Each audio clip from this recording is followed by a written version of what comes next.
माता अदा कहाँ खां मिलण आयासीं परे खां पे वैसे मुंहिंजो अदा वटि पाणी आणी पी वेठा थोरो पी रहां थकी पियो हुउसि। मेहमान आया हिलाई न कयो रोज़ तव्हां हिलाई कयो महिरबानी तव्हांजी थींदी वेठा महिमान आहिनि अंदरि अचो अचो अचो वियो अस्सलाम वालेकुम वालेकुम सलाम कहिड़ा हाल आहिनि? ॻोठा महिमान आया ॻोठा महिमान चाचे जो पुटु मामे जो पुटु अच्छा जी जी ॿियो कहिड़ो हाल आहे ख़ुशि आहियो ख़ुशि आहियो भाऊ दुआ लगी भैया बसि असां पाड़े जा ई आहियूं ऐं थोरो परे खां आयसि मुंहिंजो हाणे अदा वटि हलियो वञा थकी पियो हुउसि मुंहिंजो पाणी वाणी पी वठां चांहि खणी था महिमान लाइ ॿियो कहिड़ो हाल आहे ख़ुशि आहियो दुआ लगी भैया तव्हां किथे जा आहियो छा को इन पंहिंजे नवाबशाह जा आहियो किथे जा आहियो भाऊ मां हाला जो आहियां हे भाऊ भी हाला जो आहे ठीक आहे हे मुंहिंजो सोट जी आहे अच्छा हिकिड़े ई घराने जी आहियूं अच्छा अदा सां पुराणी दोस्ती आहे हा बचपन जी याराना आहे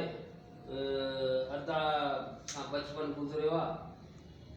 अदा जेको आहे न बचपन में इलाही इन फटीकूं कयूं कुकड़ियूं चुराईंदो हो तव्हां वरी पुराणी ॻाल्हियुनि ते था अचो ईअं न कयो महिमान वेठा आहियो कुझु माण्हू ख़्यालु करे महिमाननि जो ॿियो महिमाननि खे चांहि वांहि पीअणु ॾियो तव्हां अचणु शर्त करो तव्हांखे हुते ई सम्झायोमांसि भई मुंहिंजा महिमान आया मूं चयो यार वेही रहां थोरी देरि भले वियो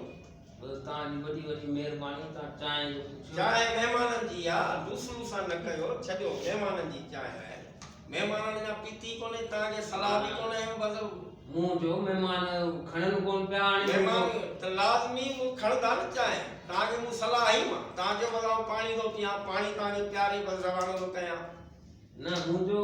महिमान खणनि कोन पिया दद पी वठंदा थी खेर दर्द को हाणे जिथे किथे तूं लूसलू सां करे वेठो ई इहा ॻाल्हि सुठी कोन थी लॻे बसि खाधे में बसि हणणा जिथे कंहिंजी शइ था ॾिसो बसि इजाज़त तो ॾे बाबा कंहिं इजाज़त ॾिनी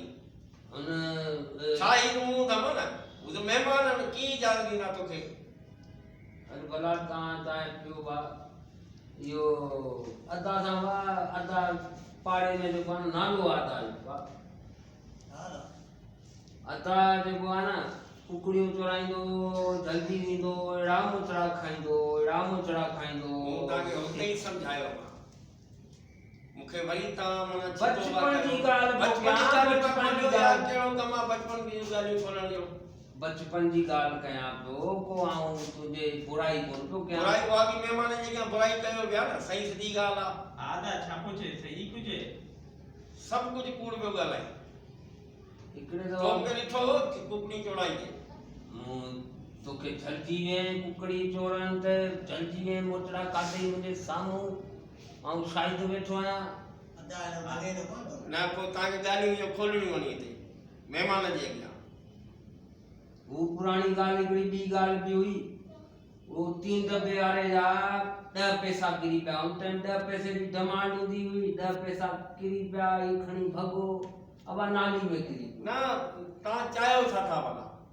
मूं तव्हां जो मूंखे हलू भलू ब्लड प्रेशर हाई था कयो महिमान असांजी बि इज़त न पाण विड़ूं भला महिमान जे अॻियां पाण विड़ूं हाथापाई कयूं न बा तव्हां खां आयो आदमी आहे पुराणियूं ॻाल्हियूं खोलियो कुकड़ियूं चोर 3 दॿे जा पैसा चोरी करण न हू माण्हू भाउ बि कोन सुञातो कारो थी वियो नाली में किरियो न अहिड़ो तो सुञातो मूंखे मूं बि कोन सुञातो न मुंहिंजो ई केरु आहे वागू आहे केरु आहे हिन करे सभु माण्हू तव्हांखे शर्म आया बि कोन्हे आदा सही कुझु कूड़ पियो ॻाल्हाए न बा पुराणा बाबा ई कंहिंखे बि कोन छॾंदो कॾहिं कॾहिं खीसा बि कटंदो वरी टोटा कंहिंजा सिगरेट जा सभिनि खां पहिरीं असां सभु संगत में न सभिनि खां पहिरीं सिगरेट पीअणी न शुरू कर हलो हा त थी टोटा टोटा पीअंदो ना तुंहिंजो छा वञे तुंहिंजो कुझु वञे या भला टोटा ॻोल्हे आऊं पींदो ना तुंहिंजो कुझु वञे ना गाल क्या ॻाल्हि कहिड़ी वो खोली पुराणियूं ॻाल्हियूं बेइज्तियूं वो कराईंदी बेइज्जती खाली यार वो असांजी इज्जत में मान इज्जत आ हुते ई मूं तोखे दरवाज़े तां सम्झायो मां बेइज्ती वो करी सही सिधी ॻाल्हि आहे पुराणियूं ॻाल्हियूं खोले टोटा वो पी 3 दॿे पैसा वो चोराई कुकड़ियूं वो चोराई ये न कयो ना ना हूं पीन था न चाहे खड़ा अचे पियो खणो लूसा तो ही आयो पराई खाधे में वरी छल लगा वो माने दद करे वठंदा हलो पियो ता पियो वो खणन भी कोन पिया ना तो ठाए ई ब कप चाय जा हिकिड़ो ई भाऊ खणी तव्हां लाइ ठाया ही मखा लाइ किथा घर मेहमान आऊं भी मेहमान आया ना केड़ो पाड़े जो आया मेहमान नहीं वो खणन ही कोन का पिया बाहर तो खुशबू आई खाधे दी दादा लाइ छापियो अंदर ठाए मेहमान आया तोखे बाहर खबर पई बाबा ही तुझी चाय ही पई थी चाय कौन तो पिया तू ते घर सजो सही सिधी मेहमान जे के बेइज्ती को कराई बाबा मेहमान जे सामू जेको आ ना तू असांजी इज्जत कई आ हिता हलो शाबाश शाबाश तव बेइज्ता माण्हू भगो बीठो आई